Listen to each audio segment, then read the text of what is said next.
Hello and welcome to Night Historian. I am grateful you've chosen to spend this time here, in the quiet hours when the world beyond your walls grows still. Before we venture into what awaits us, I ask only two small things. If this work resonates with you, consider subscribing. It sustains what we do. And if you are willing, share in the comments where you listen from and at what hour. I read them all. Now settle yourself. Dim the lights if you wish. Let the noise of the day recede. Tonight we turn our attention to a question that has puzzled historians for centuries. How did an empire endure for 1,000 years when others crumbled to dust within generations? Not through the glory of its armies, though it possessed formidable ones. Not through the size of its territories, though it commanded vast lands. Rather, through something far more subtle, something invisible, yet more durable than stone or steel. The answer lies in gold. Not gold as treasure to be hoarded, but gold as a language. Gold as memory. Gold as the physical embodiment of trust itself. Let us begin where all empires must begin, at the moment when survival itself becomes uncertain. In the year 426, the Western Roman Empire formally ceased to exist. A Germanic chieftain named Odoacer deposed the last emperor, Romulus Augustulus, and the machinery of Roman governance in the West ground to a halt. Across the Mediterranean, however, something remarkable occurred. The Eastern Roman Empire did not collapse. Constantinople stood firm, its walls intact, its treasury functioning, its bureaucracy continuing its meticulous work as though nothing fundamental had shifted. Historians still debate whether this moment represented continuity or transformation, but the distinction matters less than what actually transpired. One half of Rome's legacy shattered into fragments, while the other endured for another 1,000 years. The city of Constantinople occupied a position of extraordinary geographical advantage. Situated at the convergence of Europe and Asia, it controlled the straits connecting the Mediterranean to the Black Sea. Merchants travelling between continents could not bypass this point. Armies attempting to move between continents faced the same constraint. The walls surrounding the city rose to formidable heights, constructed with engineering precision that would have impressed even Rome's greatest builders. Yet geography alone explains nothing. Countless cities occupy strategic positions and vanish into obscurity. What distinguished Constantinople was not merely where it stood, but how its inhabitants chose to think about power itself. The empire that emerged from Rome's Western collapse operated according to principles that seemed almost foreign to the martial traditions of its predecessor. Military campaigns certainly continued. Generals still commanded armies. Fortifications still required maintenance, yet something had shifted in the calculation of what mattered most. The administrators who governed this realm understood that swords required payment, soldiers needed provisions, walls demanded construction and repair. These necessities could not be conjured through will or courage alone. They required resources, and resources required systems. The people who inhabited this empire did not call themselves Byzantine. That term would only emerge centuries later, applied retrospectively by historians seeking a convenient label. Those living within its borders understood themselves as Romans, inheritors of a civilization that stretched back over 1,000 years. They spoke Greek in their markets and Latin in their official documents. They worshipped in churches that blended Roman architectural traditions with Christian theology. They governed through bureaucratic structures that traced their lineage directly to the administrative apparatus that had ruled the Mediterranean world at Rome's height. What made this civilization different from its Western counterpart was not obvious to casual observers. The armies looked similar. The religious institutions served comparable functions. The basic structures of society remained recognizable. The difference lay in something more fundamental. The relationship between those who governed and those who were governed rested upon a foundation of economic calculation rather than military dominance alone. This shift occurred gradually, almost imperceptibly, as administrators confronted the practical reality that the empire could not sustain itself through conquest and plunder indefinitely. The territories controlled by Constantinople in the centuries following the Western collapse were substantial, but not unlimited. North Africa provided grain and tax revenue. The Balkans contributed soldiers and agricultural products. The coastlines of the Mediterranean and Black Sea offered access to trade routes that connected distant markets. Yet these resources were finite. Every coin spent on a military campaign represented a coin not spent on maintaining roads, ports, or administrative infrastructure. Every soldier sent to fight on a distant frontier represented a labourer no longer available to work the land or engage in commerce. The mathematics of this situation could not be escaped through rhetoric or religious conviction. The shock of survival lay in recognizing that the empire's persistence did not depend primarily on military victories. Certainly, Byzantine forces won battles and lost them. Certainly, generals achieved fame and suffered defeat. Yet the empire's true foundation rested upon something less visible, but more durable: the capacity to generate reliable revenue, to manage that revenue with discipline, and to invest it strategically in the maintenance of the system itself. This represented a fundamental reorientation of how power could be conceived and exercised.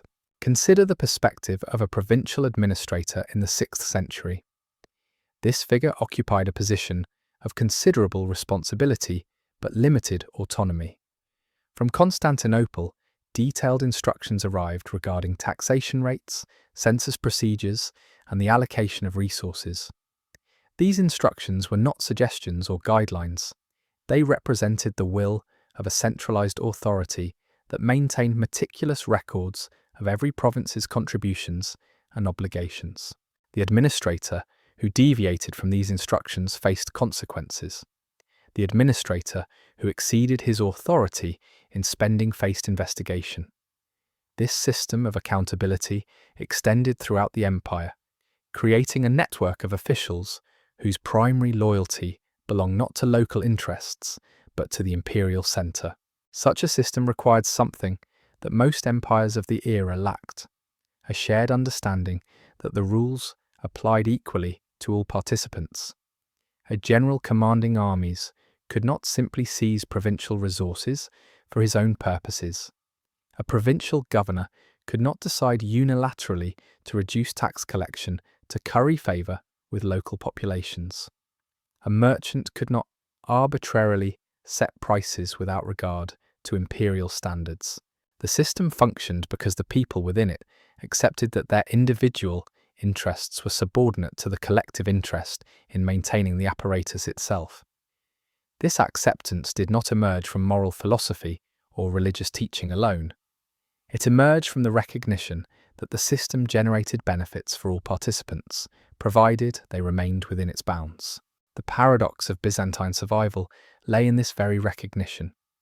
The empire endured not because it was stronger than its enemies, though at various moments it possessed considerable military strength. It endured because it understood something that most civilizations struggle to grasp: that sustainable power rests upon foundations far more subtle than military dominance. The walls of Constantinople would eventually face siege. The armies would suffer defeats. Yet the system that generated the resources to rebuild those walls and raise new armies would persist, adapting to changing circumstances, adjusting its methods while maintaining its core principles.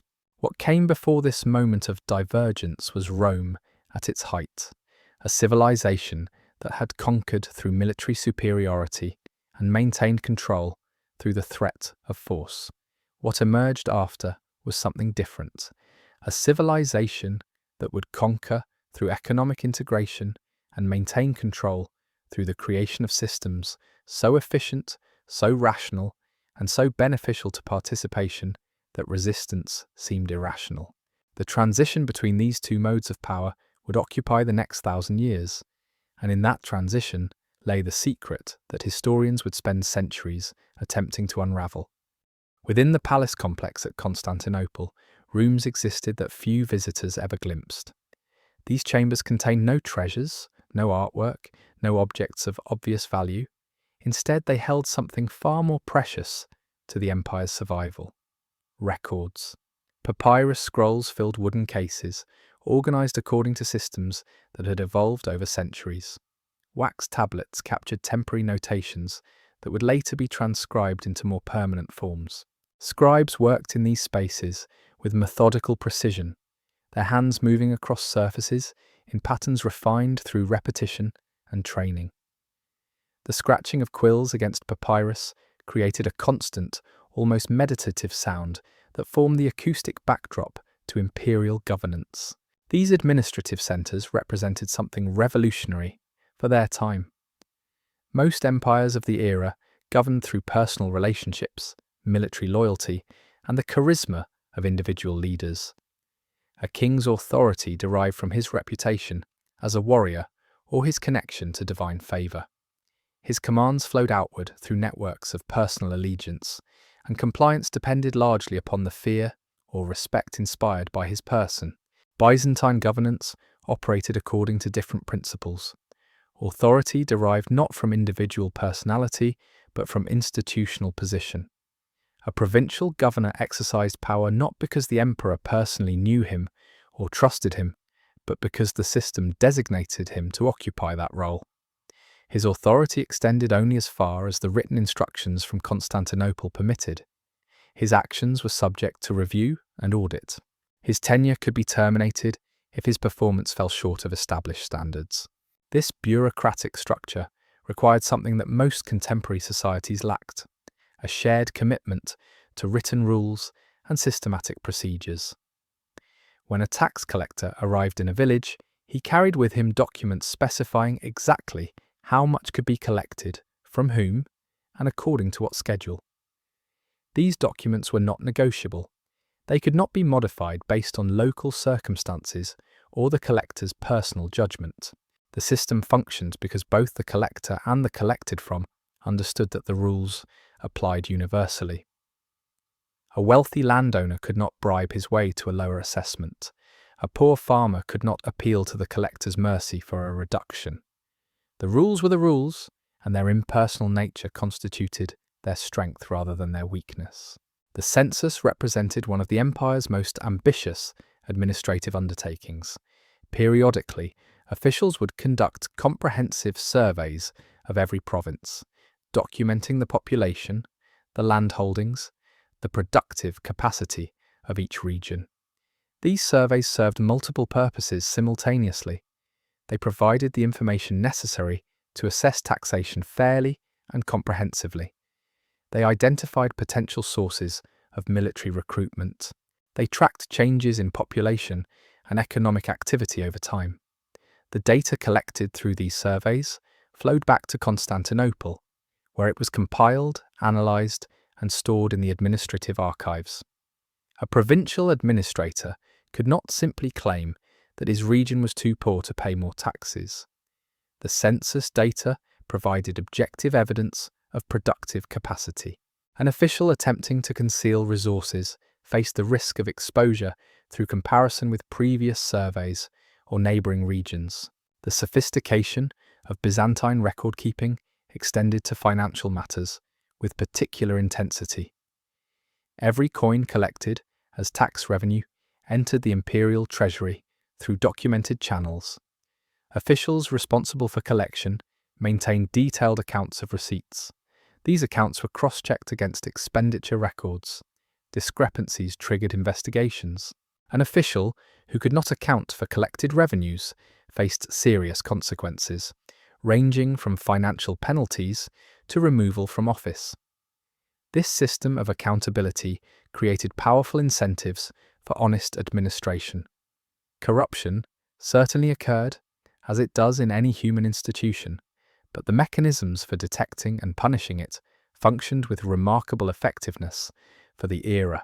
The flow of information through Byzantine administrative channels operated with a regularity that impressed contemporary observers from other civilizations.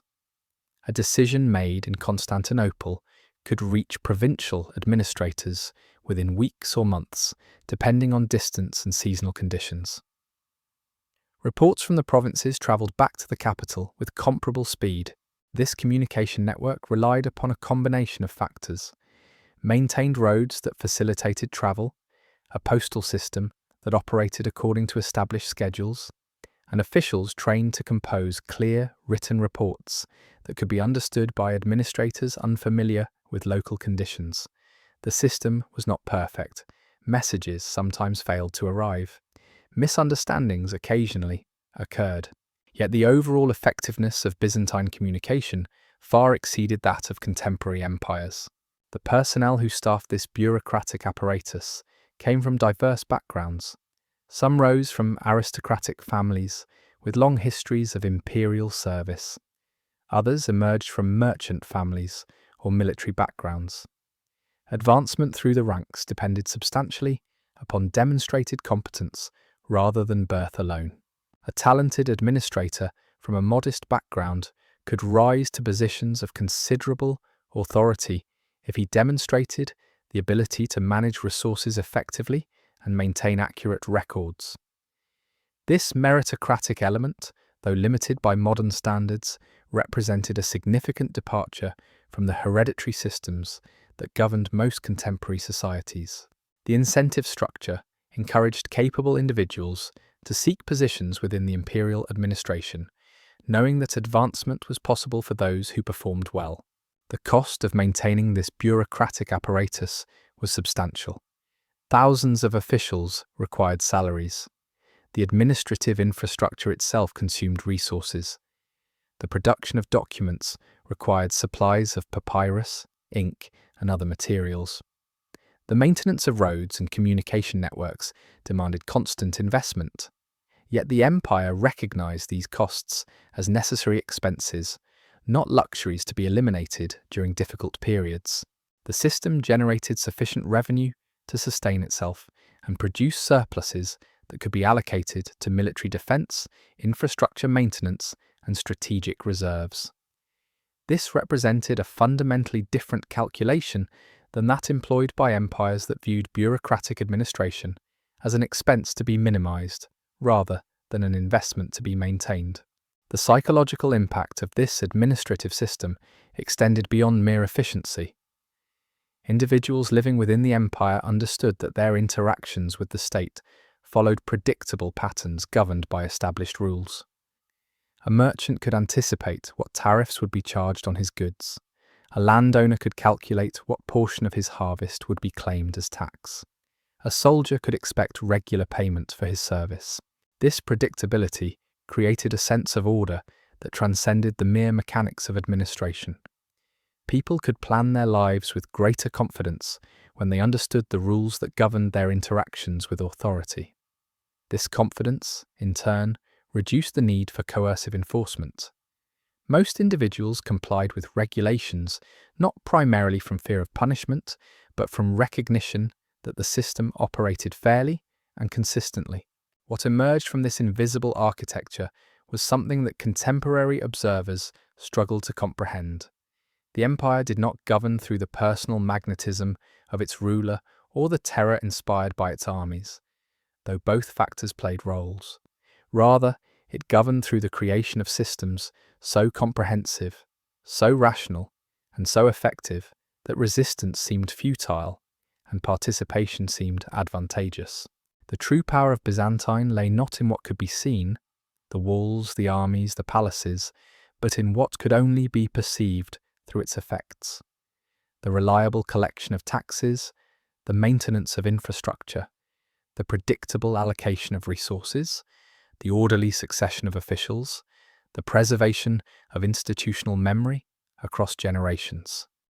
A merchant travelling the trade routes of the Mediterranean in the 6th century carried with him a particular type of coin, smaller than a man's thumbnail, weighing precisely 4.48 grams, composed of gold, so pure that it caught light with unmistakable brilliance. The Solidus represented something far more significant than mere currency. In markets from Egypt to Persia, from the Balkans to North Africa, this coin commanded immediate recognition and acceptance. Merchants would bite into it to test its authenticity, and the coin would yield slightly to their teeth, confirming the presence of genuine gold. They would weigh it against their scales, and the measurement would match the established standard. They would examine the portrait stamped upon its surface, and they would recognize the face of the reigning emperor. In that moment of recognition lay the foundation of an empire's credibility. The Solidus emerged from a decision made by Constantine V in the early 4th century, centuries before the empire's eastern and western halves diverged. Constantine recognized that the currency circulating throughout the Roman world had become debased through centuries of inflation and manipulation. Emperors facing financial pressures had gradually reduced the precious metal content of coins while maintaining their nominal value. This practice generated short-term revenue but created long-term instability. Merchants became reluctant to accept coins at face value. Trade became complicated by the need to assay every transaction. Confidence in the currency system eroded. Constantine's response was revolutionary. He introduced a new coin of guaranteed purity and weight, backed by the full authority of the imperial government. This coin would maintain its standard, regardless of economic pressures or military emergencies. The commitment to maintaining the solidus at its original specification represented an extraordinary act of financial discipline. Over the following centuries, as the Western Roman Empire crumbled and Byzantine emerged as a distinct political entity, this commitment persisted. While other currencies debased, the solidus remained stable.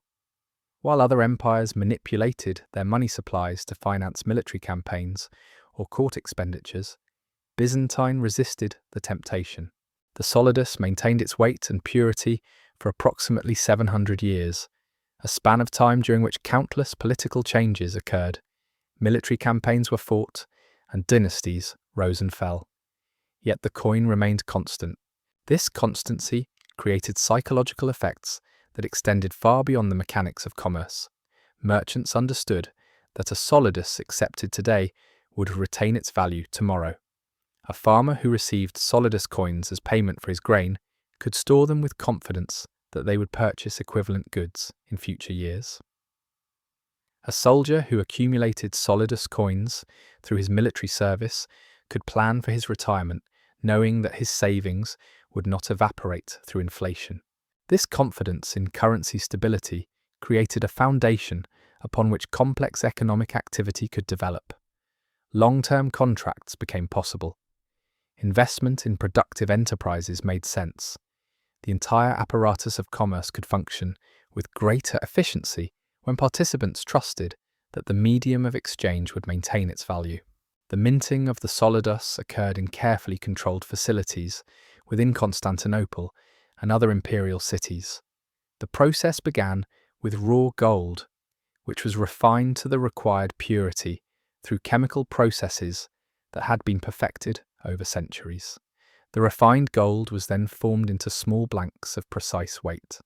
These blanks were placed between two dies, one bearing the portrait of the emperor and one bearing imperial symbols or inscriptions. A hammer blow would strike the upper die, transferring the image onto the coin. Each coin produced through this process bore the unmistakable mark of imperial authority. Counterfeiting the solidus was theoretically possible, but practically difficult. The precision required to match the weight, the purity, and the die impressions simultaneously made successful counterfeiting rare. Those caught attempting to produce false solidus coins faced severe punishment, serving as a powerful deterrent to such enterprises. The quantity of solidus coins produced each year reflected careful calculation rather than arbitrary decision. The imperial treasury maintained records of how much gold could be converted into coins without disrupting the money supply or creating inflation. Officials monitored the circulation of coins throughout the empire, tracking their movement through different regions and economic sectors. If coins became scarce in a particular region, additional minting could be authorized. If coins accumulated excessively in certain areas, minting could be reduced. This active management of the money supply represented a level of economic sophistication that most contemporary societies could not match. The mechanisms for implementing such management were crude by modern standards, yet they functioned with sufficient effectiveness to maintain monetary stability across centuries. The acceptance of the solidus extended beyond the empire's formal borders. In regions where Byzantine political authority did not directly reach, merchants still sought solidus coins for their reliability. Rulers of neighbouring states sometimes demanded payment in solidus coins rather than their own currencies, recognizing that the Byzantine coin would retain its value across time and distance. This created a form of soft power that complemented military strength. The solidus became the international currency of choice for major transactions, much as certain modern currencies function in global commerce. This status brought benefits to the Byzantine treasury. The empire could export goods and receive payment in solidus coins, which could then be reminted or stored as reserves. Foreign merchants seeking to purchase Byzantine goods needed to acquire solidus coins, creating demand that supported the empire's monetary system. The relationship between monetary stability and political stability became increasingly apparent as centuries passed.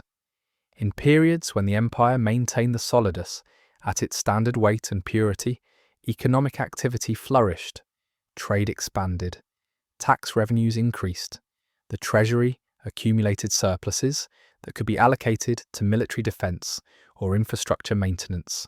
Conversely, in later periods when financial discipline eroded and the solidus began to debase, economic activity contracted. Merchants became reluctant to accept coins at face value. Trade declined. Tax revenues fell. The empire found itself with fewer resources to address military threats or maintain its infrastructure. The correlation between monetary stability and imperial prosperity was not coincidental. It reflected a fundamental economic principle. Societies that maintain stable currencies create conditions favourable to economic growth, while societies that manipulate their currencies for short-term gain undermine their long-term prosperity. The solidus functioned as more than mere currency. It served as a symbol of imperial continuity and authority. The portrait stamped upon each coin connected the individual holder to the reigning emperor, creating a tangible link between the citizen and the state. The consistency of the coin's weight and purity across centuries created a sense of permanence and reliability that transcended the individual who happened to occupy the throne at any given moment.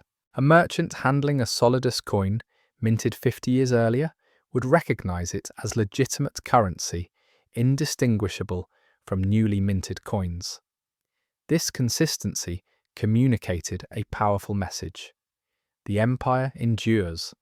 Rulers change, but the system persists. The coin in your hand today will retain its value tomorrow, next year, and decades hence. This message, repeated through millions of transactions across centuries, created a foundation of confidence upon which the entire Byzantine economic system rested. The tax collector who arrived in a provincial village carried with him more than authority. He carried calculations. These calculations determined how much grain would be extracted from local harvests, how much livestock would be claimed, how much coin would be demanded from merchants and craftspeople. The calculations were not arbitrary. They reflected years of accumulated data about the region's productive capacity, compiled through census records and previous tax assessments. An official in Constantinople, working from comprehensive records of every province's resources, had determined what rate of taxation could be sustained without destroying the region's ability to produce in future years. The collector's role was to implement this calculation with precision. The primary source of Byzantine tax revenue came from the land tax, a levy imposed on agricultural production. This tax functioned according to principles that seem almost modern in their sophistication. The rate was expressed as a percentage of productive capacity rather than a fixed amount. A region that produced abundant harvests paid more than a region suffering from poor soil or unfavourable climate. Yet the rate itself remained constant across years. allowing landowners to anticipate their obligations and plan accordingly. A landowner could calculate that if his harvest reached a certain level, he would owe a specific quantity of grain or its monetary equivalent to the imperial treasury. This predictability enabled long-term planning. A farmer could decide whether to invest in improving his land, knowing that the benefits of increased productivity would not be entirely consumed by increased taxation. The collection of the land tax occurred according to established schedules. Tax collectors arrived at predictable times, allowing landowners to prepare. The process itself followed standardized procedures. Grain was measured using official measures maintained by the imperial government. Disputes over measurement or assessment could be appealed through administrative channels. A landowner who believed his assessment was excessive could petition for review, providing evidence of crop failure or other circumstances affecting productivity. These appeals were not always successful, but the mechanism for filing them existed and functioned with reasonable regularity. This procedural fairness, though limited by modern standards, represented a significant advancement over systems where taxation occurred through arbitrary seizure or the personal whim of local authorities. Beyond the land tax, Byzantine revenue sources included customs duties on trade goods, taxes on urban commerce, and levies on specific professions or industries. A merchant transporting goods through imperial territory paid duties calculated as a percentage of the goods' value. A craftsperson working in a city paid taxes on his production or sales. These various revenue streams, combined with the land tax, created a comprehensive system that captured wealth from multiple sources. The imperial treasury maintained detailed records of revenue from each source, tracking how much came from land taxes, how much from customs duties, how much from urban commerce. These records allowed officials to identify trends and adjust policies accordingly. If customs revenue declined, it might indicate reduced trade activity, prompting investigation into whether trade routes had shifted or whether military conflicts were disrupting commerce.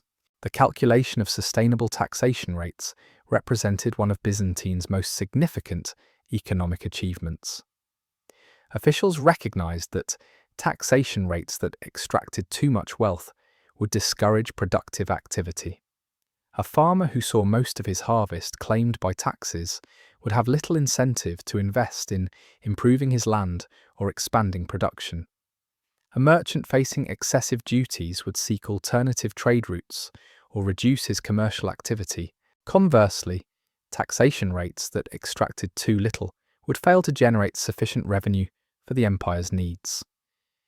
The balance between these extremes required careful analysis. Officials studied historical data, comparing periods of high taxation with periods of reduced taxation, observing how each affected subsequent economic activity and revenue generation. Through this empirical approach, Byzantine developed taxation rates that proved sustainable across centuries. The military budget represented the largest single expenditure in the imperial treasury. Soldiers required regular payment, typically in Solidus coins.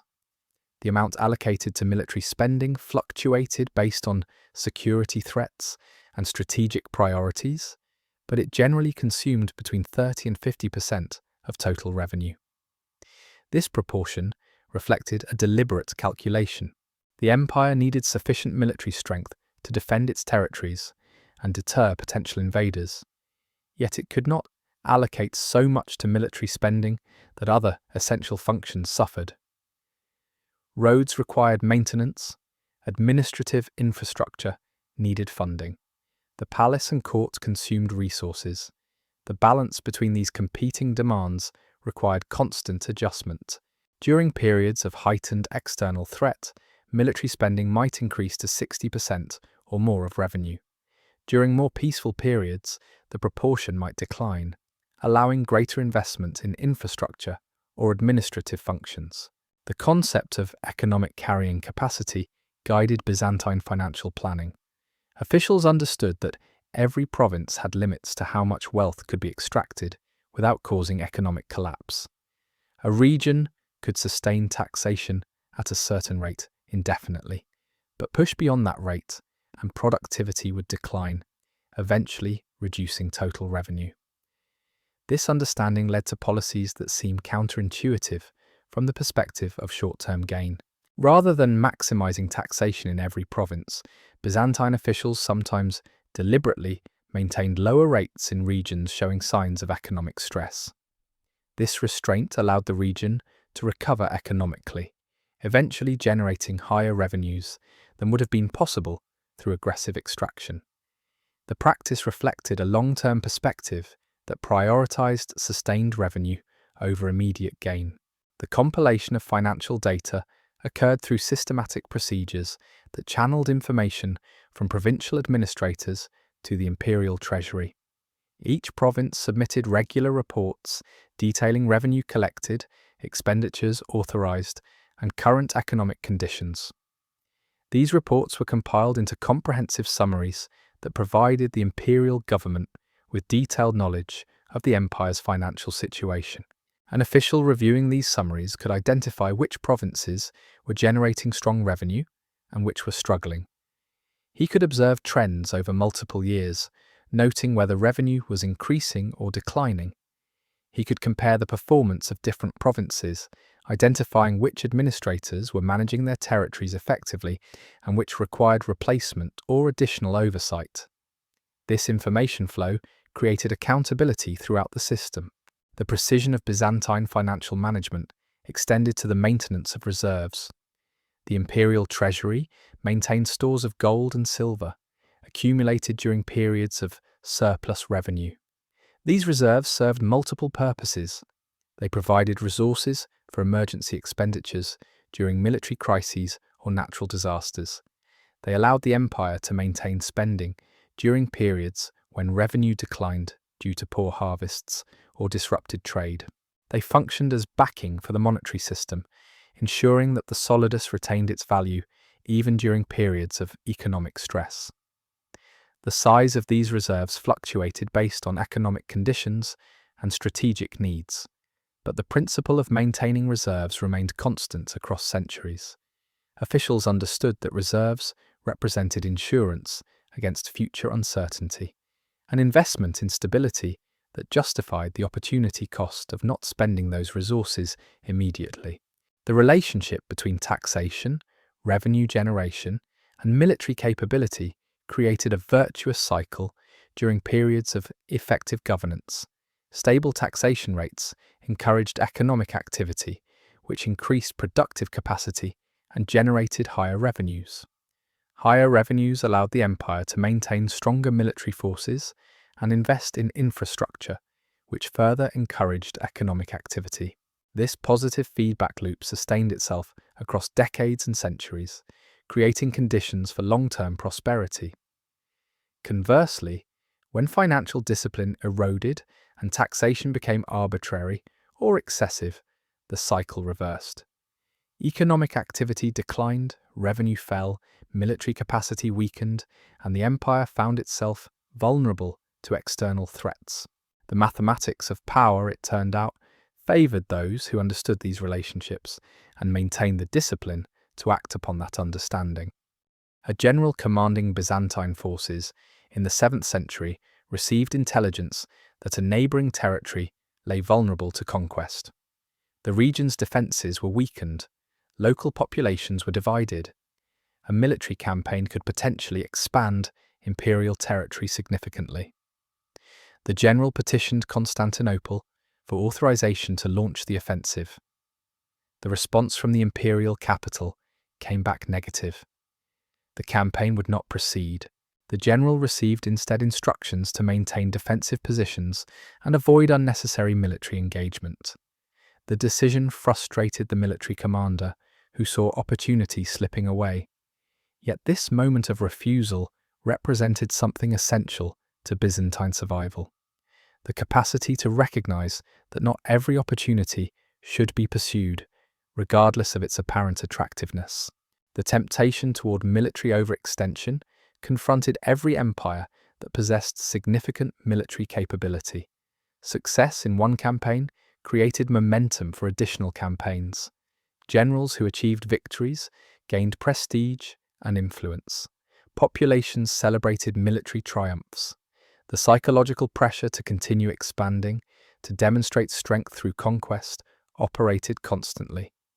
Byzantines certainly experienced these pressures, yet the empire's financial administrators understood something that military commanders sometimes struggled to grasp. Every military campaign consumed resources. Soldiers required payment. Equipment required maintenance or replacement. Supply lines required protection. Conquered territories required garrisons and administrative infrastructure to maintain control. The costs accumulated relentlessly, regardless of whether the campaign achieved its objectives.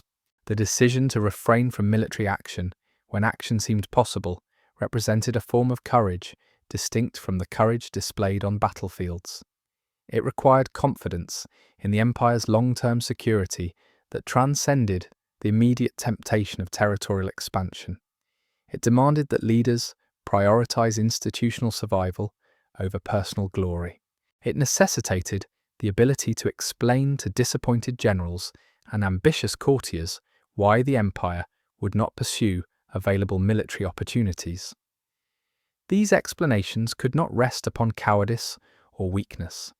Rather, they had to invoke the logic of sustainability.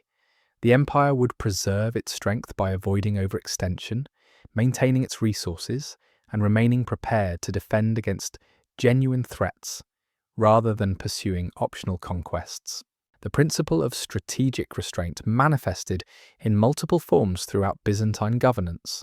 When military campaigns did occur, they typically targeted specific objectives rather than attempting comprehensive conquest of large territories. A campaign might aim to secure a particular trade route, suppress a specific rebellion, or defend against invasion.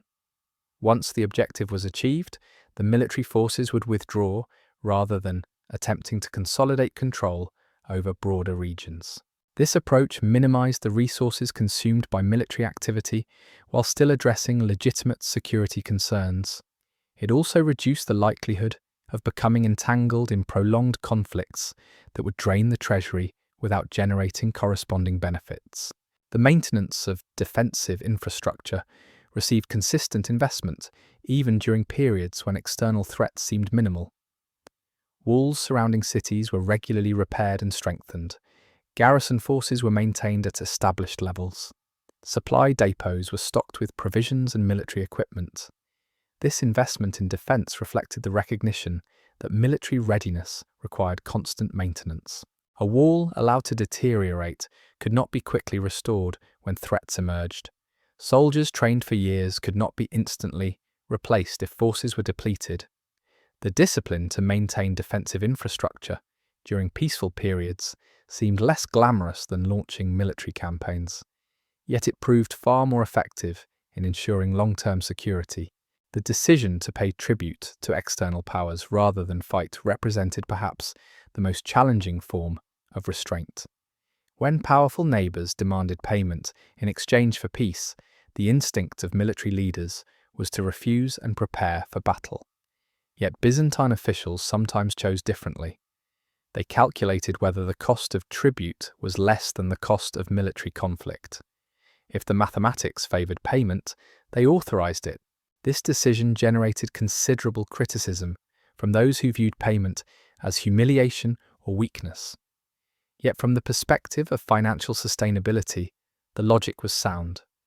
A payment made once or annually was far less expensive than a military campaign that might last years and consume vast resources. The empire preserved its strength by avoiding unnecessary conflict, even when avoiding conflict required accepting terms that felt unsatisfying to military pride. The concept of opportunity cost guided much of Byzantine strategic thinking. Every resource allocated to one purpose could not be allocated to another. Every soldier sent to fight on one frontier was unavailable to defend another frontier. Every coin spent on military equipment could not be spent on infrastructure maintenance or administrative functions.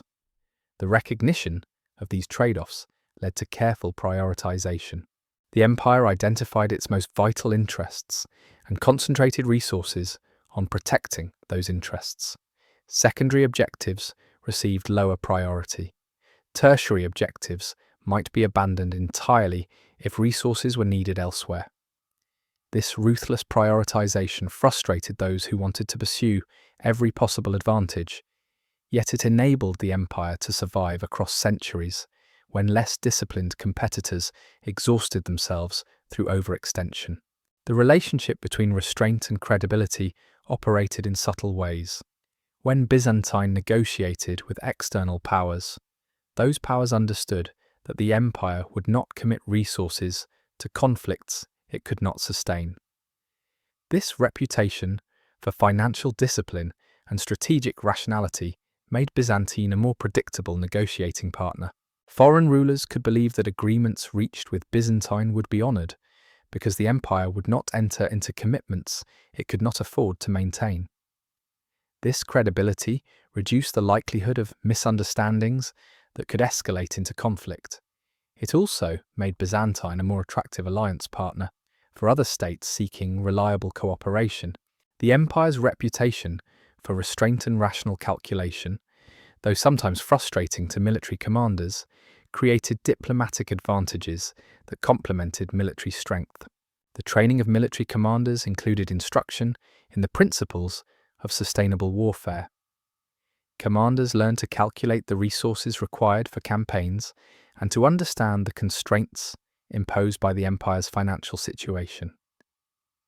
A general who requested authorization for a campaign needed to demonstrate not merely that the campaign was militarily feasible, but that the empire could afford it without compromising other essential functions. This requirement forced military planners to think in terms of overall imperial strategy rather than purely military objectives. It created a tension between military ambition and financial reality, but that tension served a purpose. It prevented the military from consuming resources without regard to consequences. It ensured that military spending remained within sustainable limits. The long-term consequences of this restraint became apparent across centuries. While other empires exhausted themselves through constant military expansion, Byzantine maintained its strength by avoiding overextension. While other powers found themselves unable to respond to unexpected threats because their resources were committed elsewhere, Byzantine maintained reserves and flexibility. While other civilizations collapsed under the weight of unsustainable military spending, Byzantine persisted. The art of restraint, it turned out, was not a limitation on power, but rather a form of power itself. The empire that could resist the temptation to pursue every available opportunity, that could maintain discipline in the face of military pressure, that could prioritize long-term survival over short-term gain, possessed a form of strength that transcended military capability. It possessed the strength of a system that could sustain itself across generations, adapting to changing circumstances while maintaining its core principles. The harbours of Byzantine cities functioned as carefully orchestrated theatres of commerce. Ships arrived bearing goods from distant lands, spices from India, silk from China, amber from the Baltic, furs from Russia. These vessels did not simply dock and unload their cargo freely. Instead, they entered a system of regulations and procedures that had been refined across centuries. Customs officials boarded each ship, examined the cargo, and calculated the duties owed to the imperial treasury. The process was methodical rather than arbitrary. Tariff rates were published and known in advance. A merchant could calculate before departing what portion of his profits would be claimed as customs duties. This predictability, though burdensome, created conditions favourable to commerce. Merchants could plan their ventures with confidence that they understood the financial obligations they would encounter. The Byzantine state maintained monopolies on certain luxury goods, particularly silk and purple dye. These commodities commanded extraordinary prices in markets throughout the known world. The empire restricted production to state-controlled facilities, ensuring that supplies remained limited and prices remained high. Merchants could purchase these goods only from imperial sources at prices set by the state. They could then transport and sell these goods in foreign markets, generating substantial profits. The state captured its share through the initial sale price and through customs duties on the merchant's other goods. This system generated significant revenue for the imperial treasury, while simultaneously creating incentives for merchants to engage in Byzantine trade. A merchant who could acquire Byzantine silk or purple dye could sell these items in foreign markets at prices far exceeding the purchase price, making the venture highly profitable despite the customs duties imposed on other goods. The relationship between the Byzantine state and its merchant class represented a form of symbiosis rather than simple exploitation. The state needed merchants to generate customs revenue and to facilitate trade that would enrich the empire's commercial centres. Merchants needed the state to maintain the infrastructure that enabled commerce: harbours, roads, security against pirates, and stable currency. The state invested in maintaining ports, dredging channels to allow larger vessels to dock, and constructing warehouses for storage of goods. The state also maintained naval forces that patrolled trade routes, protecting merchant vessels from piracy and ensuring safe passage. These investments consumed resources but generated returns through increased trade volume and corresponding customs revenue. The arrangement functioned effectively because both parties benefited from its continuation. The regulation of commerce extended beyond tariffs to encompass quality standards and fair dealing. The state maintained inspectors who examined goods being traded to ensure they met established standards. A merchant attempting to sell adulterated goods or misrepresenting the quality of his merchandise faced penalties. These regulations protected consumers, but also protected legitimate merchants from unfair competition. A merchant who invested in maintaining high quality for his goods could compete effectively against merchants who cut corners through adulteration or fraud. The enforcement of standards created a level playing field that encouraged honest dealing. It also enhanced the reputation of Byzantine commerce, making merchants from other lands more willing to trade in Byzantine markets because they could trust that the goods they purchased met established standards. The state's control over certain trade routes created additional revenue sources.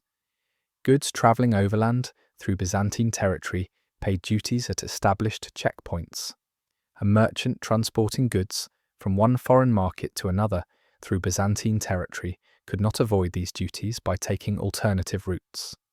The geography of the empire, particularly its control of the straits connecting the Mediterranean and Black Sea, gave it leverage over trade flowing between these regions. Merchants seeking the shortest and safest routes had little choice but to accept Byzantine tariffs.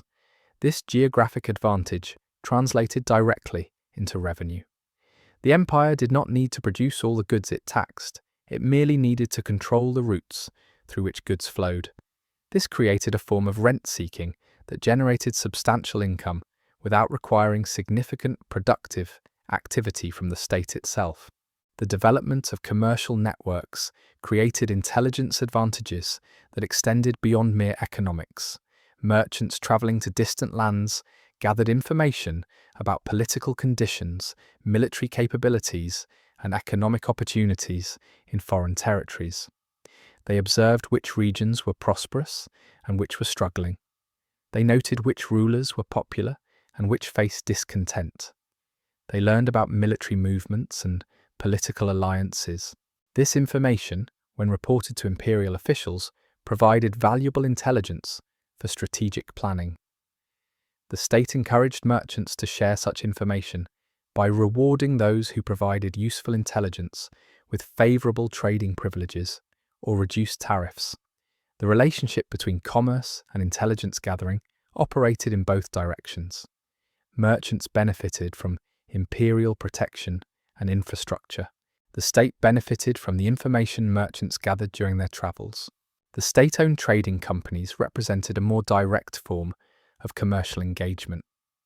These enterprises, staffed by imperial officials or licensed merchants operating under state authority, conducted trade on behalf of the empire. They purchased goods in one market and sold them in another, capturing the profit margin for the imperial treasury. These companies operated alongside private merchants, creating competition that benefited consumers through lower prices and higher quality. The state-owned companies also served strategic purposes beyond profit generation. They maintained Byzantine commercial presence in distant markets, ensuring that the empire's interests were represented. They gathered intelligence about foreign markets and political conditions. They facilitated the sale of Byzantine goods, particularly luxury items like silk and purple dye, that generated high profits. The taxation of urban commerce complemented the taxation of agricultural production and trade tariffs. Craftspeople and merchants operating in cities paid taxes on their sales or production.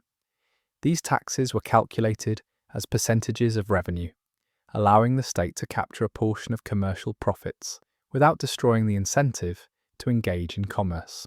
A craftsperson who produced high-quality goods could increase his profits by expanding production or raising prices, knowing that while his taxes would increase proportionally, he would retain a substantial portion of the additional profit.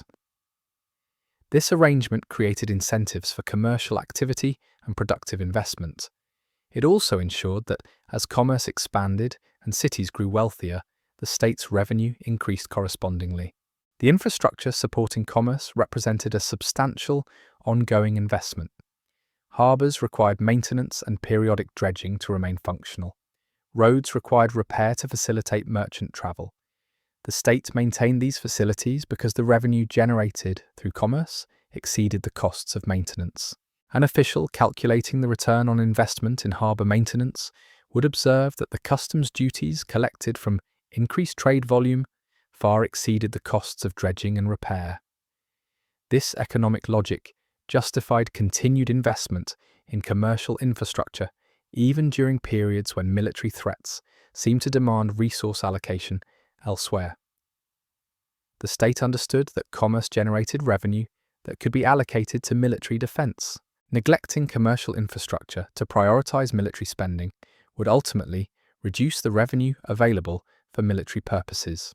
The relationship between Byzantine merchants and the state created a model of commercial regulation that balanced state interests with merchant interests. The state captured revenue through tariffs and taxes without imposing such burdensome rates that merchants abandoned commerce. Merchants operated within a framework of rules and regulations that protected them from unfair competition and ensured the stability of commercial activity. The infrastructure supporting commerce received consistent investment and maintenance. The result was a commercial system that functioned effectively for centuries, generating substantial revenue for the imperial treasury while enabling merchants to accumulate wealth and expand their enterprises. This symbiotic relationship between state and merchant class represented one of Byzantine's most significant achievements, creating conditions favourable to economic growth that sustained the empire across generations. In the 5th century, nomadic peoples from Central Asia pressed against the empire's northern borders with increasing intensity. The Huns, led by Attila, represented a military threat of extraordinary magnitude. Their cavalry forces moved with speed and coordination that Byzantine armies struggled to match. Direct military confrontation with these forces carried significant risk, yet Byzantine possessed something the Huns desired: gold. The empire's treasury contained accumulated wealth that could be deployed as a diplomatic tool.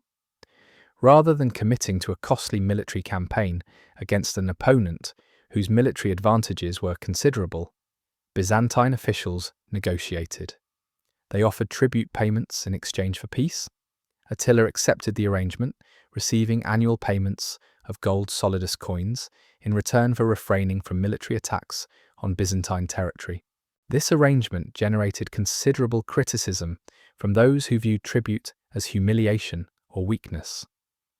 Military commanders argued that paying enemies encouraged further demands. Courtiers questioned whether the empire should submit to extortion. Yet the financial calculation underlying the decision proved sound. The annual tribute payments, though substantial, consumed far less imperial resources than a military campaign against the Huns would have required. Byzantine forces would likely suffer significant casualties.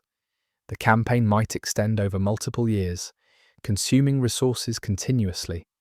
Even if ultimately successful, the victory would come at tremendous cost. By contrast, the tribute payments, though substantial, represented a fixed annual obligation. The empire could budget for these payments and allocate resources accordingly. The arrangement preserved Byzantine strength for other purposes, while avoiding the devastation that military conflict with the Huns would have inflicted.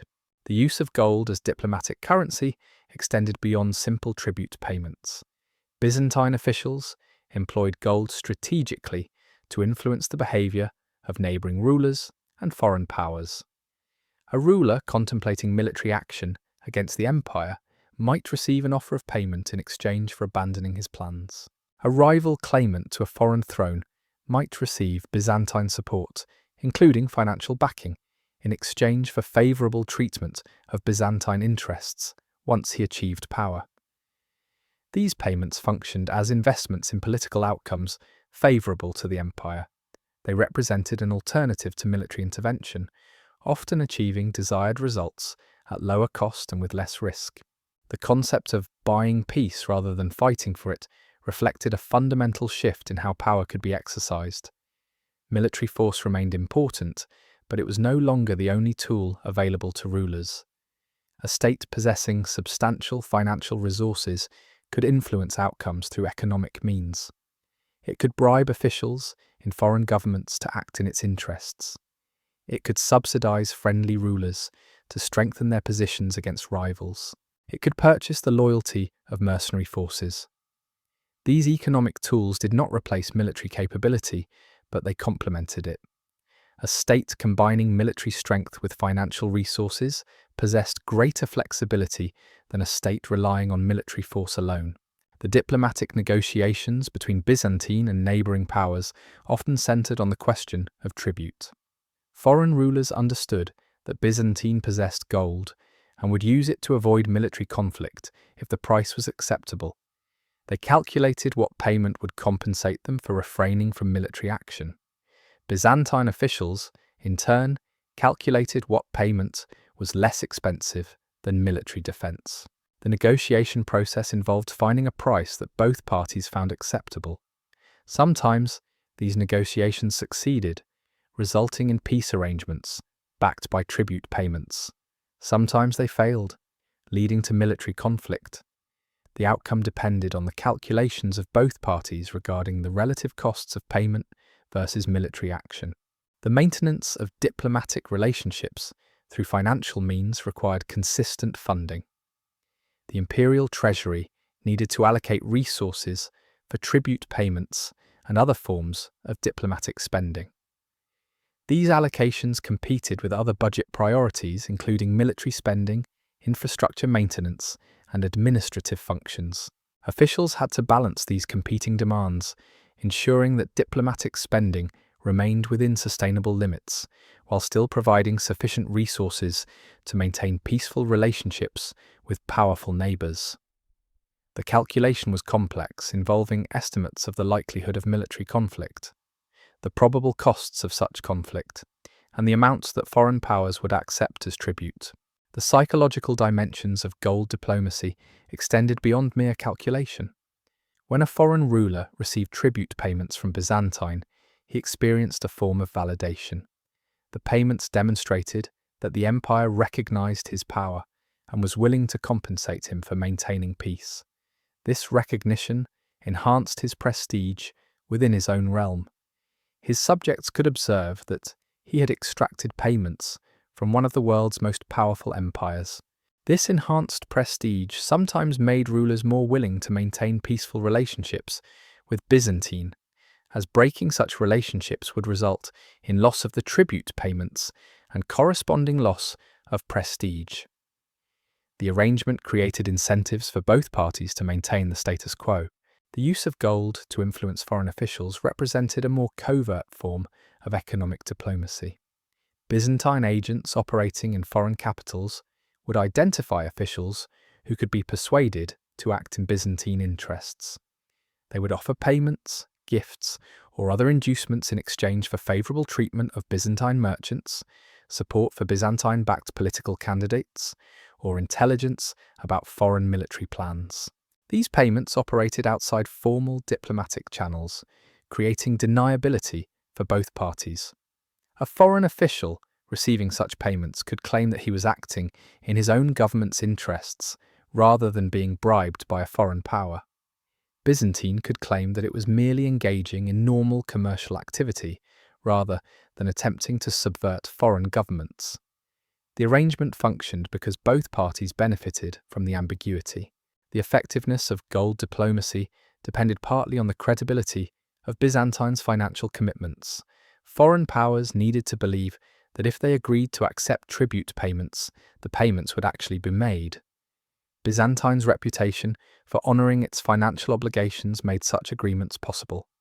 A ruler who agreed to accept tribute payments from Byzantine could trust that the payments would arrive on schedule. This trust made Byzantine a more effective diplomatic partner than states with reputations for defaulting on their obligations. The empire's financial discipline, extending to the maintenance of the solidus at constant weight and purity, created confidence in Byzantine's ability to meet its financial commitments. This confidence enhanced the empire's diplomatic effectiveness. The relationship between military capability and financial resources created a form of diplomatic leverage that transcended either factor alone. A state possessing only military strength but lacking financial resources could threaten military action but could not offer inducements for cooperation. A state possessing only financial resources but lacking military strength could offer payments but could not credibly threaten military consequences for non-compliance. Byzantine, possessing both substantial military capability and significant financial resources, could employ either tool or combine them as circumstances required. This flexibility gave the empire considerable advantage in diplomatic negotiations. Foreign powers understood that Byzantine could either fight or pay, and the empire would choose whichever approach served its interests most effectively. The long-term consequences of using gold as a diplomatic tool became apparent across centuries. While other empires exhausted themselves through constant military campaigns, Byzantine preserved its strength through judicious use of financial resources. While other powers found themselves isolated through aggressive military policies, Byzantine maintained networks of peaceful relationships backed by financial arrangements. The empire's willingness to pay for peace when payment was less expensive than military conflict allowed it to allocate resources to other priorities. This flexibility contributed significantly to Byzantine's longevity. The gold that flowed from the imperial treasury in the form of tribute payments and diplomatic inducements represented an investment in the empire's survival. It purchased time, peace, and the opportunity to address threats in other regions or to recover from previous conflicts. By the 7th century, the empire that had endured for 300 years, since Rome's western collapse, confronted a challenge of unprecedented magnitude. The Arab conquest swept across territories that Byzantine had controlled for generations. Egypt fell, North Africa fell, Syria fell. These regions had functioned as crucial sources of tax revenue and agricultural production. Their loss created an immediate fiscal crisis. The imperial treasury, accustomed to receiving substantial revenues from these provinces, suddenly found those revenues eliminated. The empire's financial administrators faced a choice that would define the centuries to come: maintain the discipline that had sustained the system for centuries, or compromise that discipline to address immediate crises. The temptation to compromise proved overwhelming. Military commanders demanded resources to defend remaining territories and attempt to reconquer lost lands. The court required funds to maintain its operations and demonstrate imperial authority through displays of wealth and power. The population expected the state to provide security and maintain infrastructure. All these demands pressed simultaneously upon a treasury that had contracted dramatically. The response, implemented gradually across decades, involved a subtle but consequential shift in monetary policy. The empire began to reduce the precious metal content of coins. The Solidus, which had maintained its weight and purity for 7 centuries, began to debase. The process occurred slowly enough that it escaped immediate notice. A coin minted in 650 contained slightly less gold than a coin minted in 600, but the difference was imperceptible to casual observation. A merchant examining the coin would recognize the imperial seal and accept it at face value. Yet the reduction in precious metal content meant that the empire could mint more coins from the same quantity of gold. This allowed the treasury to increase the money supply without requiring additional gold reserves. In the short term, this expansion of the money supply provided resources to address immediate crises. Military campaigns could be funded, court expenditures could be maintained, the appearance of imperial stability could be preserved. The consequences of this monetary expansion emerged gradually. As more coins circulated through the economy, prices began to rise. Merchants, observing that they could sell goods at higher prices, gradually increased their asking prices. Landowners, receiving more coins as tax payments, recognized that those coins purchased less than previously. The purchasing power of the Solidus declined. What had once been a reliable store of value became increasingly uncertain. Merchants began to examine coins more carefully. Testing their weight and purity, they discovered that newer coins contained less precious metal than older coins. They began to demand more coins in exchange for goods, compensating for the reduced metal content. The inflation that resulted from monetary expansion created economic disruption that spread throughout the empire. The warning signs of monetary instability appeared in multiple forms. Merchants became reluctant to accept coins at face value, instead demanding payment in goods or requiring assay of coins before accepting them. Trade became more complicated and less efficient. Long-term contracts became riskier, as parties could not predict what the coins they received would be worth when they attempted to spend them. Investment in productive enterprises declined, as investors could not reliably predict future returns. The economic activity that had generated substantial tax revenue began to contract. The very crisis that had prompted the monetary expansion worsened as the expansion itself undermined economic stability. The Arab conquests continued through the 7th and 8th centuries, driven by religious fervor and military capability that Byzantine forces could not consistently match. The empire lost control of the Mediterranean as Arab naval forces challenged Byzantine dominance. Trade routes that had functioned for centuries became dangerous or impassable. The commercial networks that had generated customs revenue and facilitated economic activity fragmented. The loss of control over trade routes eliminated sources of revenue and disrupted the economic relationships that had sustained Byzantine prosperity. The empire found itself in a vicious cycle. Loss of territory reduced revenue, forcing monetary expansion to fund military defense, which created inflation that further reduced economic activity and revenue generation. The plague that struck the Mediterranean world in the 6th century, known as the Plague of Justinian, created additional economic stress. The disease killed millions across the empire and neighboring territories. Agricultural production declined as labor became scarce. Trade disrupted as merchants and sailors died or avoided travel. Tax revenues fell as productive capacity contracted. The plague's effects persisted for decades, creating chronic economic weakness that undermined the empire's financial position. The combination of plague, Arab conquests, and monetary instability created a perfect storm of economic crisis that no single policy response could adequately address. The military overextension that Byzantine had avoided for centuries became increasingly difficult to resist as threats multiplied. The empire attempted to reconquer lost territories, committing substantial resources to military campaigns that achieved temporary successes but could not be sustained. Each campaign consumed resources that might have been allocated to maintaining existing defences or addressing economic problems. The logic of restraint that had guided earlier centuries seemed increasingly inapplicable to the new reality. Yet the abandonment of restraint only accelerated the empire's difficulties. Military spending increased while revenues declined, creating unsustainable fiscal deficits that the treasury attempted to address through additional monetary expansion. The administrative apparatus that had functioned so effectively for centuries began to deteriorate as resources contracted. Official salaries fell behind inflation. Talented administrators, unable to maintain their living standards, abandoned imperial service for other pursuits. The quality of administration declined as less capable individuals filled positions vacated by those departing. The meticulous record-keeping that had characterized Byzantine bureaucracy became less consistent.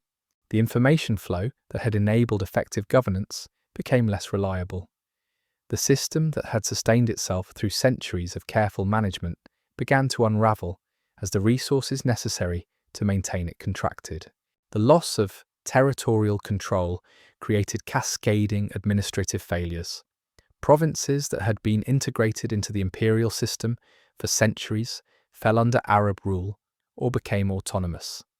The census system that had provided detailed information about productive capacity could no longer function in lost territories.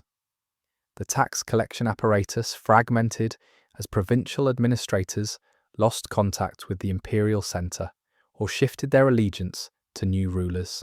The financial data that had enabled sophisticated economic management became incomplete and unreliable.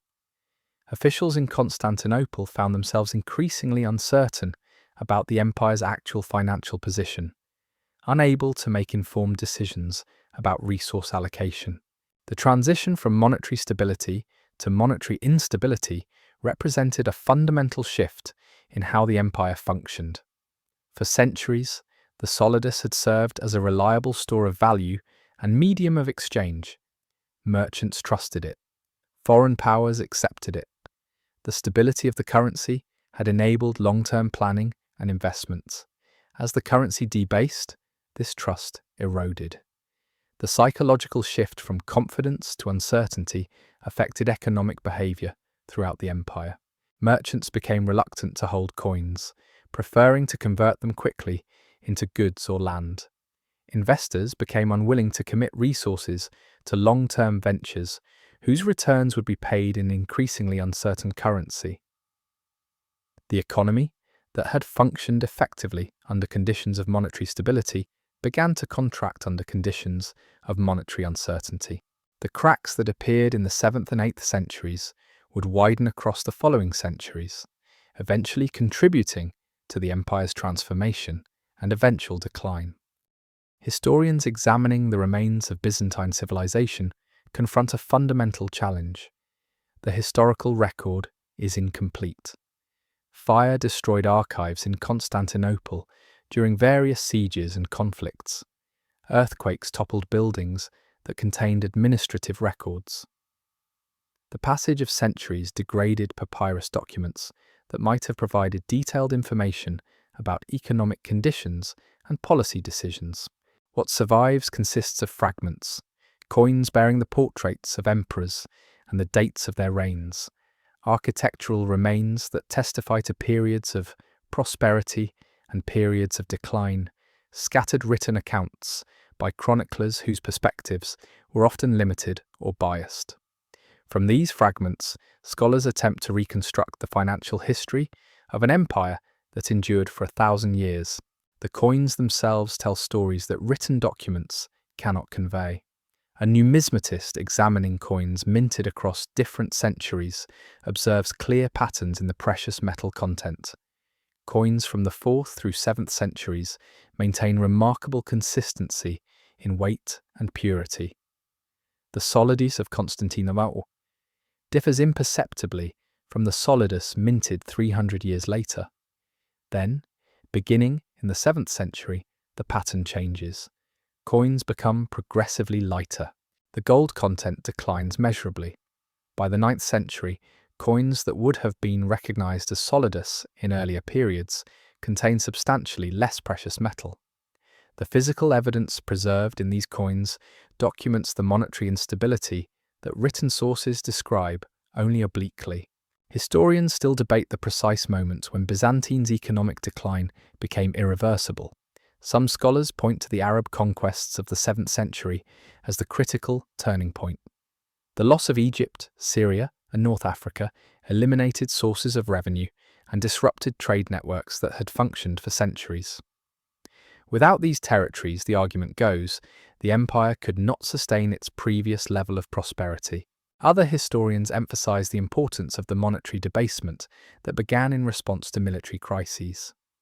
They argue that the empire might have recovered from territorial losses if it had maintained monetary discipline, but the decision to debase the currency created inflation that undermined economic activity and prevented recovery. Still, other scholars point to the Norman invasions of the 11th century as the critical moment, arguing that the loss of southern Italy and the Balkans to Norman conquest eliminated additional sources of revenue and military manpower. The fragmentary nature of historical evidence makes definitive conclusions difficult. The empire's financial records from the 7th through 9th centuries are particularly sparse.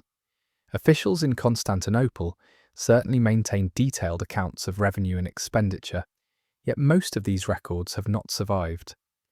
What remains consists of scattered references in chronicles, diplomatic correspondence, and military records. From these limited sources, historians attempt to reconstruct the empire's financial situation during the critical period when monetary stability eroded and economic decline accelerated. The gaps in the historical record create opportunities for different interpretations. Scholars examining the same limited evidence sometimes reach contradictory conclusions about what actually occurred and why. The relationship between military spending and economic decline remains contested among historians.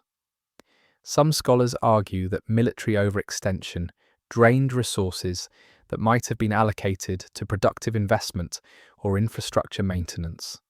Others contend that military spending was necessary to defend against genuine threats and that the empire's decline resulted from insufficient military spending rather than excessive spending. The debate reflects a fundamental question about causation. Did military spending cause economic decline, or did economic decline force the empire to reduce military spending, making it vulnerable to external threats? The historical evidence permits both interpretations, and scholars continue to disagree about which explanation better accounts for what actually occurred. The role of climate and agriculture in Byzantine economic history remains inadequately understood. The empire's prosperity depended substantially on agricultural production, particularly grain cultivation in North Africa and the Balkans. Changes in climate affecting rainfall and growing seasons would have influenced agricultural yields and corresponding tax revenues. Evidence from tree rings and other paleoclimatic sources suggests that the Mediterranean region experienced significant climate variations across the centuries of Byzantine history. Some periods witnessed favourable conditions for agriculture, while others experienced droughts or other adverse conditions. The impact of these climate variations on Byzantine economic performance remains unclear, as historians lack sufficient data to correlate climate variations with documented economic changes. The plague that struck the Mediterranean world in the 6th century, known as the Plague of Justinian, created economic disruption whose full extent remains difficult to assess. Contemporary sources describe the plague as devastating, killing millions across the empire and neighbouring territories. Yet the precise mortality rates remain uncertain. Different regions experienced different levels of mortality. Urban centres suffered more severely than rural areas. The plague recurred periodically across decades, creating chronic labour shortages and economic disruption. The long-term economic consequences of these recurring epidemics remain inadequately studied. Historians recognise that the plague must have significantly affected agricultural production and trade, yet quantifying these effects remains impossible with available evidence. The question of whether Byzantine financial policies could have prevented the empire's eventual decline generates considerable scholarly debate. Some historians argue that if the empire had maintained monetary discipline and avoided the debasement of the Solidus, it might have preserved the economic stability necessary to sustain itself across additional centuries. Others contend that the territorial losses resulting from Arab conquests were so severe that no monetary policy could have prevented economic decline. The debate reflects a fundamental disagreement about the relative importance of different factors in determining historical outcomes. Those emphasizing the importance of monetary policy see the debasement of the Solidus as a critical error that accelerated decline. Those emphasizing the importance of military and territorial factors see monetary debasement as a response to circumstances beyond the empire's control. The coins themselves provide evidence that Byzantine administrators recognized the problem of monetary instability. In the 9th century, the empire introduced new coinage standards, attempting to restore confidence in the currency through the introduction of coins with higher precious metal content. These reforms suggest that officials understood that monetary debasement had created economic problems and that restoration of monetary stability was necessary. Yet the reforms occurred too late to reverse the damage that decades of debasement had inflicted. The attempt to restore monetary discipline could not undo the inflation that had already occurred or restore the confidence in the currency that had been lost. The experience demonstrated that once monetary stability erodes, restoring it requires not merely policy changes, but also the passage of time sufficient for confidence to rebuild. The architectural remains of Byzantine cities testify to periods of prosperity and periods of decline. Buildings constructed during the empire's height display sophisticated engineering and elaborate decoration. Later structures show declining quality of construction and reduced investment in decoration. The pattern of building activity across centuries provides physical evidence of economic conditions that written sources describe only partially. Periods of intensive building activity correspond to periods when the empire possessed substantial resources to allocate to construction projects. Periods when building activity declined correspond to periods when resources contracted. The stones themselves preserve a record of economic history that complements and sometimes contradicts the written sources available to historians. The lessons preserved in Byzantine's economic history remain relevant across centuries because they address fundamental questions about how societies sustain themselves across time. The empire's success in maintaining monetary stability for 7 centuries demonstrated the importance of financial discipline.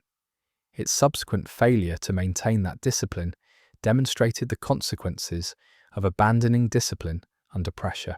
The experience illustrated that short-term gains from monetary expansion create long-term costs through inflation and loss of confidence. The experience also illustrated that once confidence in a currency erodes, restoring it requires sustained effort and time. These lessons, written in coins and stones and fragmentary documents, continue to speak to those who study them, offering insights into the nature of economic power and the fragility of systems that depend upon confidence and discipline. Modern economists studying the history of monetary systems frequently return to Byzantine as a case study in financial discipline and its consequences. The empire's 7th-century maintenance of the Solidus at constant weight and purity offers lessons that transcend the particular historical moment. The fundamental principle underlying Byzantine monetary policy, that currency stability creates conditions favorable to economic activity, remains valid across centuries and different economic systems. A currency that maintains its value encourages merchants to engage in commerce, farmers to invest in improving their land, and investors to commit resources to long-term ventures. Conversely, a currency that loses value through inflation discourages these activities. The principle operates regardless of whether the currency consists of precious metal coins or fiat money backed by government authority. The relationship between monetary stability and political stability that Byzantine demonstrated continues to influence how modern governments approach monetary policy. Central banks in contemporary societies maintain independence from political pressure, partly to preserve the credibility of their currencies. A central bank that allowed politicians to manipulate monetary policy for short-term political gain would undermine confidence in the currency, creating inflation and economic instability. The principle that monetary credibility requires insulation from political pressure traces its lineage directly to Byzantine experience. The empire's success in maintaining the Solidus depended partly on the willingness of emperors to resist the temptation to debase the currency despite military pressures and political demands. Modern central banks attempt to replicate this discipline through institutional structures that limit political interference. The concept of sustainable taxation that Byzantine developed remains relevant to contemporary fiscal policy. The empire's administrators understood that taxation rates pushing beyond sustainable levels would discourage productive activity, ultimately reducing total revenue. This principle contradicts the intuition that higher tax rates always generate higher revenue. Modern economists recognize that taxation creates incentives that affect behavior. Excessive taxation discourages work, investment, and commerce. Moderate taxation, while reducing short-term revenue compared to confiscatory rates, maintains economic activity that generates sustained revenue across time. The balance between these considerations remains as relevant to modern governments as it was to Byzantine administrators calculating sustainable tax rates for provincial territories. The dangers of monetary debasement that Byzantine experienced in the 7th century find parallels in modern inflation episodes. When governments expand the money supply excessively to finance spending, inflation results. The inflation erodes the purchasing power of currency, creating economic disruption. Merchants become reluctant to accept currency at face value. Long-term contracts become riskier. Investment declines. The very problems that Byzantine encountered when it debased the Solidus reappear in modern economies experiencing high inflation. The historical experience suggests that the consequences of monetary expansion are not merely technical economic problems, but fundamental disruptions to the functioning of commerce and economic life. The lesson that short-term gains from monetary expansion create long-term costs remains valid across centuries. The relationship between trade and economic prosperity that Byzantine demonstrated through its control of trade routes and collection of customs duties continues to influence how modern economies function. Nations that facilitate trade through infrastructure investment and reasonable tariff policies tend to experience greater prosperity than nations that restrict trade through excessive tariffs or neglect of infrastructure. Byzantine's investment in harbours, roads, and security for merchants generated returns through increased trade volume and corresponding customs revenue. Modern governments that invest in infrastructure supporting commerce experience similar returns through increased economic activity and tax revenue. The principle that commerce generates wealth that can be captured through taxation remains valid across centuries. The use of economic leverage as an alternative to military force that Byzantine demonstrated through tribute payments and diplomatic spending offers lessons relevant to contemporary international relations.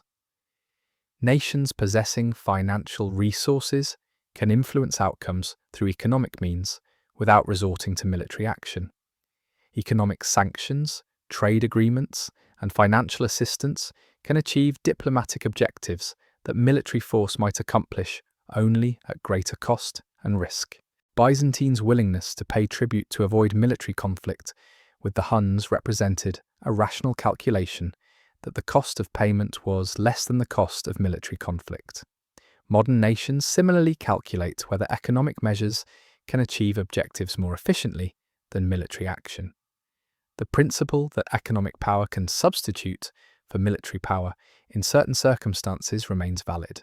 The importance of institutional continuity that Byzantine demonstrated through its bureaucratic apparatus offers lessons relevant to how modern organizations function.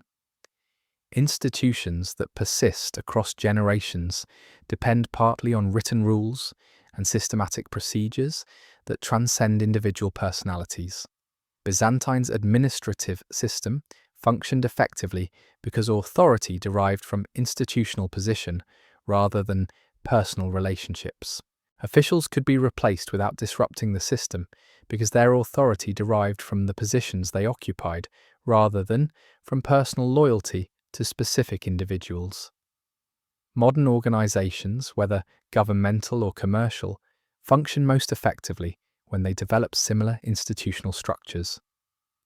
The principle that organizations persist through institutional continuity rather than through dependence on individual leaders remains valid. The consequences of abandoning financial discipline that Byzantine experienced in the 7th and 8th centuries offer warnings relevant to contemporary fiscal policy. When governments allow spending to exceed revenue, they must either raise taxes, reduce spending, or resort to monetary expansion. Each option carries costs. Raising taxes discourages economic activity. Reducing spending creates political opposition. Monetary expansion creates inflation. Byzantine chose monetary expansion, creating inflation that undermined economic stability. Modern governments facing similar pressures sometimes make comparable choices with comparable consequences. The historical experience suggests that there are no painless solutions to fiscal imbalance. The costs must be borne through some combination of higher taxes, reduced spending, or inflation. The longer governments delay addressing fiscal imbalance, the more severe the eventual adjustment must be. The relationship between military spending and economic capacity that Byzantine struggled to manage remains relevant to contemporary defense budgeting. Military spending consumes resources that might be allocated to other purposes. A nation can sustain military spending at levels that do not exceed its economic capacity, but military spending that exceeds sustainable levels undermines the economic base that generates the resources to fund military activity. Byzantine's attempt to sustain military spending at levels that exceeded its contracted economic capacity contributed to the fiscal crisis that forced monetary debasement. Modern nations attempting to sustain military spending beyond their economic capacity face similar pressures. The principle that military spending must remain within sustainable limits relative to overall economic capacity remains valid. The importance of maintaining confidence in institutions that Byzantine demonstrated through the Solidus and its administrative apparatus offers lessons relevant to how modern institutions function. Institutions that lose public confidence lose their ability to function effectively. A currency that loses public confidence ceases to function as money. An administrative system that loses public confidence loses its ability to govern effectively. Byzantine's long success depended partly on the confidence that merchants, taxpayers, and subjects placed in the empire's institutions. The erosion of confidence in the Solidus, as it debased, paralleled the erosion of confidence in the empire's administrative and military capabilities. Modern institutions similarly depend on public confidence. Governments, central banks, and other institutions that lose public confidence find their effectiveness severely compromised. The principle that institutional effectiveness depends on public confidence remains valid across centuries. The study of Byzantine financial history offers contemporary societies insights into how economic systems function across time. The empire's success in maintaining prosperity for 1,000 years through financial discipline, monetary stability, and rational economic management demonstrates that these principles matter. The empire's subsequent decline, as it abandoned financial discipline, demonstrates the consequences of abandonment. The lessons are not merely historical curiosities, but principles that continue to govern how economic systems function. Societies that maintain monetary stability, practice fiscal discipline, invest in productive infrastructure, and manage their finances rationally tend to experience sustained prosperity. Societies that abandon these principles tend to experience economic decline. The empire that fell 1,000 years ago continues to teach these lessons to those willing to listen.